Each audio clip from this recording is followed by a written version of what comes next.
Hello everyone. Today's video is about not so much sparring Anthony Joshua, but why that sparring wasn't good for me. So a lot of people that watch this, like, they wanna.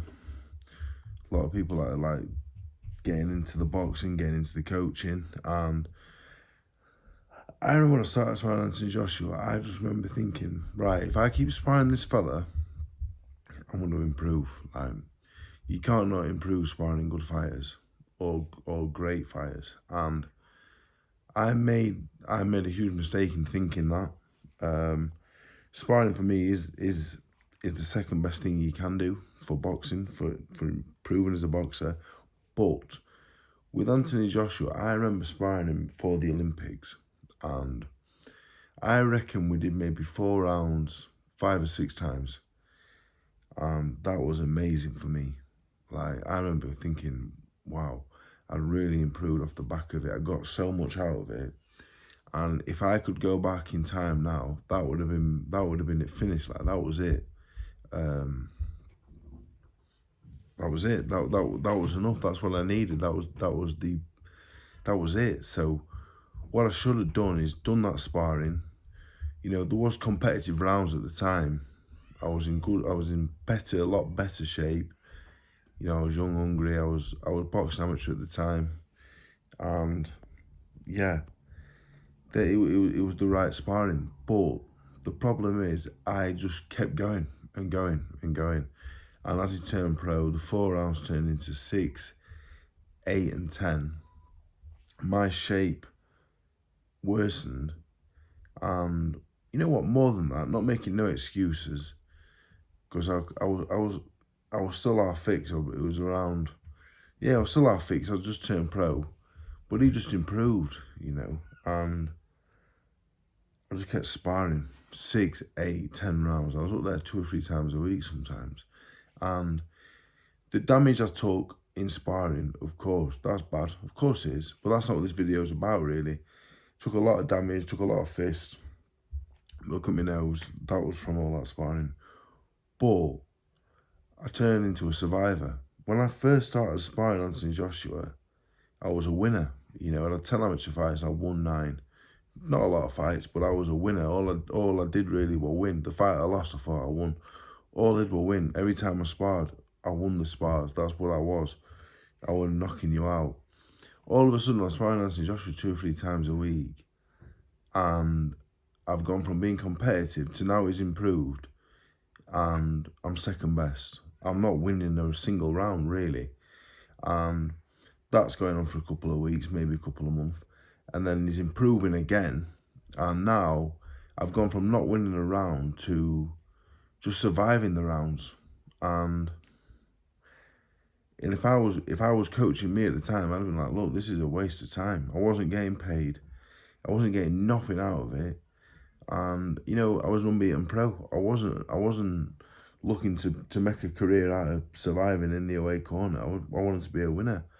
But, and people always go on at me all the time, like, you don't throw many punches, you're a negative spoiler your style. And you know what it is? It's the sparring. It was sparring him. Not so much Fury, because when I was young, I didn't do massive amount of rounds with him. It was all that sparring with probably Joshua and Joyce.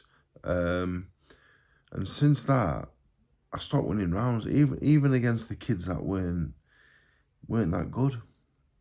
I'd be a spoiler. And it didn't make me gun shy. Like, it didn't make me scared of throwing punches. Like, there was no fear in me. But it just took, when you're sparring 2 or 3 times a week, doing 18, 24, 30 rounds a week, and, and I weren't thinking about punching. There was no thought of punching. Hardly ever would I would throw punches, but they'd be like, go away from me punches, out of distance punches. And I'd be focused on how I'm gonna knock his jab down to step into distance to just shut him down completely. How can I get closer to use my physical strength to have a rest, really? So, in the space of 12 months, I've gone from a winner, giving him competitive spars. And look, that's not because I've gone backwards. He just improved so much, and I wish I was there to look after myself at the time, just to go, right, look, if you want to keep being a winner, I don't think I ever had world title. ambitions or ability, but I did have ability to go a lot further than I have. But that really knocked me back. So when people always ask, why don't you throw loads of punches? Why aren't you more? Why aren't you more? Why aren't you busy or there's more activity? I just got put in my box in that stage of my career very early on, and it's just been a real struggle to get out of it. So my advice to any coaches out there or young boxers, if you're sparring all the time and you're coming second best to the point where you're not getting any work off and you're just surviving, get out of it and go back to doing what you do. Go back to competitive sparring. Go back to when you're on top sometimes, and sometimes you're not, but it's competitive. So I was always very proud of sparring Anthony Joshua. I knew he'd going to be a great fighter, and he has. Very proud of the rounds I shared with him. But for me and my growth as a boxer, I think it was the worst thing I ever did, to be honest. I want to do this video for a few reasons. One, just to highlight, because people always say, the number one thing that gets asked to me is, why don't you throw more punches? Why aren't you busier when you fight? Why are you so negative? And you know what it is? It's just, I don't even do it on purpose. I want to throw more punches. But where some fighters think, how am I going to land this punch? You know, like some boxers go, right, I'm going to land this right hand. How am I going to land this right hand? I'm thinking, how can I knock that jab down? How can I slip to the outside and then have a walk? That's just how it is. I still want to win. I still want to win more than anything. But it's been a very, very hard thing to get out of. And that's why, if you go on my box rec, my last two fights were on points because the competition has dropped massively. But I were either losing or knocking them out because, you know, the spoiler tactics do work to a degree at a level against certain styles. Like the Clark fight, it was working because he was struggling before the low blows, and it worked against Webb and a few others. But when you're boxing the top class fighters, you know, your Ortizes and that, it doesn't. So moving forward, I am trying to spar with kids that it's more competitive, and you know what, where I'm on top, I'm winning the rounds, you know.